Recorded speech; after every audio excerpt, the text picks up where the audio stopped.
Deprese není jen špatný den nebo chvilkový smutek. Je to stav, kdy radost, naděje a životní energie mizí pod tíhou trvalého smutku, prázdnoty a vyčerpání. Je to pocit, jako by svět ztratil barvy, jako by byly každodenní úkoly neúnosně těžké, nesplnitelné. Je to přetrvávající pocit smutku, prázdnoty a beznaděje, ztráty zájmu o věci, které dříve přinášely radost, únavu a nedostatek energie, i když člověk odpočívá. Změny v spánkovém a stravovacím režimu, potíže se soustředěním, zapamatováním si věcí nebo rozhodováním. Sebevýčitky, pocit méněcennosti nebo viny. Černé myšlenky.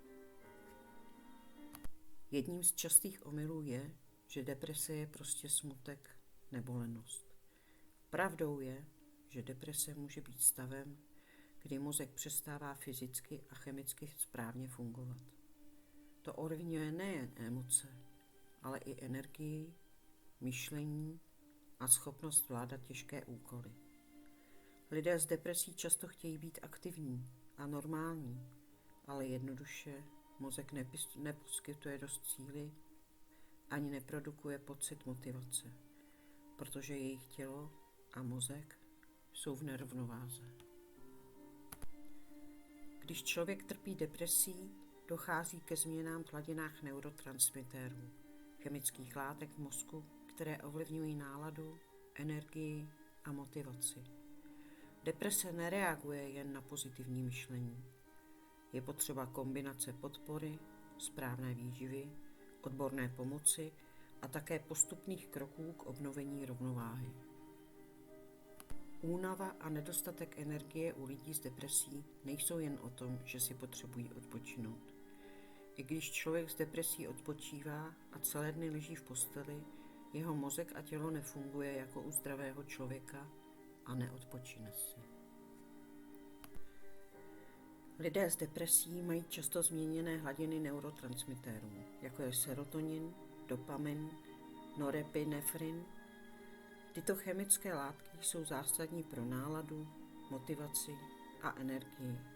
Když jsou v nerovnováze, mozek přestává efektivně regulovat spánek, náladu i úroveň energie, což způsobuje dlouhodobou únavu. Deprese je často spojená s nadměrným uvolňováním stresového hormonu kortizolu, který negativně ovlivňuje tělo i mozek. Vysoké hladiny kortizolu mohou snižovat kvalitu spánku, což má za následek pocit vyčerpání i po zdánlivě dostatečném odpočinku. U lidí s depresí se často projevuje vyšší míra zánětu, což může ovlivňovat nejen náladu, ale i úroveň energie. Zánět v těle může zasahovat do fungování mozkových buněk a nervového systému, což se projevuje jako dlouhodobá únava a celkové vyčerpání. Negativní myšlenkové vzorce a přehrávání negativních myšlenek. Lidé s depresí často přemýšlejí nad negativními zážitky a pocity, tedy neustálé přehrávání negativních myšlenek. Tím vytvářejí negativní psychickou zátěž, která spotřebovává mentální energii. Mozek je neustále v provozu, což vede k pocitu vyčerpání. Nedostatečná kvalita spánku. I když lidé s depresí tráví hodně času v posteli, často se potýkají s přerušovaným spánkem nebo nespavostí. Mozek a tělo tak nemají šanci na hlubokou regeneraci, kterou potřebují, což přispívá k pocitu neustálé únavy. Tyto faktory vysvětlují, proč je únava u deprese tak těžko překonatelná a proč nestačí víc spát nebo odpočívat. Na obnovu energie je zapotřebí nejen klidu, ale i léčby, která cílí na vyrovnání chemie v mozku, snížení stresu a podporu celkové regenerace těla. Deprese může vzniknout z mnoha příčin, včetně biologických faktorů, genetických predispozic, stresu, traumatu, používání návykových látek nebo nevyřešených problémů v životě. Představte si, že deprese je jako cukrovka. Při cukrovce tělo potřebuje inzulín nebo speciální léky a správnou stravu, aby mohlo vyrovnat hladinu cukru v krvi a předešlo se tak vážným komplikacím. Stejně tak při depresi potřebuje mozek správnou podporu v podobě léků, které pomohou vyrovnat hladiny chemických látek a živin, které dodají buňkám energii. Léčba deprese není berlička, ani známka slabosti. Je to jako když si diabetik píchne inzulín nebo vezme tabletu, aby mohl plnohodnotně žít. Antidepresiva a doplňky stravy dodávají mozku potřebné živiny a pomáhají obnovit chemickou rovnováhu, aby se tělo i mysl znovu vrátily do formy. Tento proces obnovy je přirozený krok směrem ke zdraví, podobně jako u cukrovky, a každý krok nás vede blíž k tomu, aby jsme se cítili silnější a klidnější. Terapeutické metody pomáhají lidem lépe porozumět svým myšlenkám a pocitům a způsobům, jak s nimi pracovat. Antidepresiva jsou selektivní inhibitory zpětného vychytávání serotoninu a často se používají k obnovení rovnováhy chemie v mozku. Zabraňují, aby se serotonin příliš rychle vstřebal zpět do mozkových buněk, což znamená, že ho v mozku zůstane více a to může zlepšit náladu a zmírnit příznaky deprese.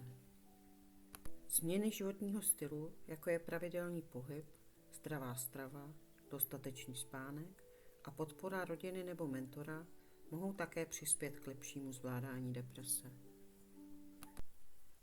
Deprese je závažná, ale léčitelná porucha. Včasné rozpoznání a vyhledání odborné pomoci je klíčové pro zlepšení kvality života těch, kteří tímto onemocněním trpí.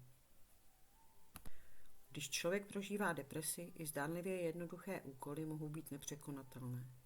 Rozhodování je obtížné, myšlenky jsou zpomalené a jakákoliv akce se zdá být vyčerpávající. Požádat o pomoc nebo si domluvit schůzku s lékařem je však zásadní krok k uzdravení. Pokud vám to připadá nemožné, je to součást nemoci, ne vaše selhání. Proto zde najdete jasně strukturovaný postup, který vám pomůže udělat první krok. Najít kontakt na lékaře. Otevřete si internet nebo požádejte někoho blízkého, aby vám pomohl. Vyhledejte praktického lékaře, psychiatra nebo psychologa ve vašem okolí. Můžete použít Google, Seznam nebo stránky vaší pojišťovny. Pokud už lékaře máte, najděte jeho telefonní číslo nebo e-mail. Zapište si kontakt na papír nebo do telefonu. Pokud máte obavy z telefonování, napište si jednoduchou větu, kterou můžete říct. Například: Dobrý den, potřebovala bych se objednat k lékaři, protože mám psychické potíže. Pokud máte strach, že nebudete moci mluvit, připravte si SMS, e-mail nebo požádejte blízkého. Soustřeďte se na klidný tón. Během hovoru mluvte pomalu a klidně. Případně si napište klíčové informace, které vám řeknu. Zavolejte lékaři nejlépe v dopoledních hodinách, kdy bývají ordinace otevřené. Pokud máte úzkost, zkuste hluboký nádech a výdech, než zmáčknete tlačítko volat. Pokud se na telefonát opravdu necítíte, napište e-mail nebo požádejte blízkého člověka, aby vám pomohl. Připravte si kalendář nebo diář, abyste si rovnou mohli zapsat čas a datum návštěvy. Pokud vám nabídnou termín až za několik týdnů a vy se cítíte špatně, řekněte to. Necítím se dobře a mám velké potíže. Prosím, je možný dřívější termín? V případě akutních stavů můžete jít rovnou na psychiatrii. Pokud cítíte, že už nezvládáte čekat na lékaře, existují krizové linky, které vám můžou pomoci ihned. Tyto linky jsou non-stop, anonymně a zdarma. Na těchto linkách jsou odborníci, kteří vám pomohou, i když nevíte, co přesně říct. Stačí jen zavolat a říct: Necítím se dobře, potřebuji pomoc. Deprese může být osamělá a náročná cesta.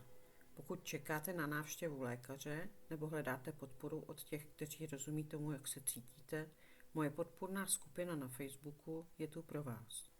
Najdete zde bezpečné místo, kde můžete sdílet své zkušenosti, najít pochopení a získat inspiraci k dalším krokům k uzdravení. Facebook